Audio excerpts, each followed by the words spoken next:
സംസ്ഥാനത്ത് അതിശക്തമായ കാറ്റും മഴയും ഇന്ന് തുടരുകയാണ്. പല ജില്ലകളിലും കനത്ത മഴ ഇപ്പോഴും പെയ്യുന്നുണ്ട്. മഴക്കെടുതിയിൽ ഇന്ന് 3 പേരാണ് മരിച്ചത്. കനത്ത കാറ്റിലും മഴയിലും വ്യാപക നാശനഷ്ടമാണ് റിപ്പോർട്ട് ചെയ്തിരിക്കുന്നത്. ഇതുവരെ പ്രളയ സാധ്യത ഇല്ല എന്നാണ് റവന്യൂ മന്ത്രി കെ രാജൻ അറിയിച്ചത്.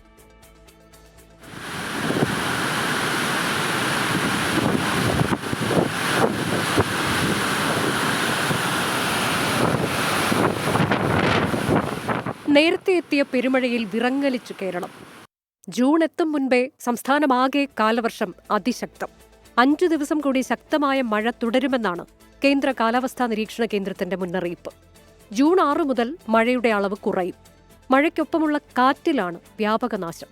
പഞ്ചായത്തി രാജ് ആക്ടിന്റെ സെക്ഷൻ 238 പ്രകാരം അപകടകരമായിട്ടുള്ള മരങ്ങൾ മുറിച്ചു നീക്കാനുള്ള പഞ്ചായത്ത് സെക്രട്ടറിയുടെ അധികാരം പൂർണ്ണമായിട്ടും ഈ ഘട്ടത്തിൽ പ്രയോജനപ്പെടുത്തിയേ മതിയാകും. മഴയിൽ വെള്ളം കൂടും എന്ന് പറഞ്ഞല്ലാതെ പ്രളയ സാധ്യത എന്ന വിധത്തിലുള്ള ഒരു പ്രഖ്യാപനമോ ആ വിധത്തിലുള്ള പ്രവചനമോ ഇതുവരെ വന്നു. വിഴിഞ്ഞത്ത് വള്ളം മറിഞ്ഞ് മത്സ്യത്തൊഴിലാളി ആന്റണി മരിച്ചു.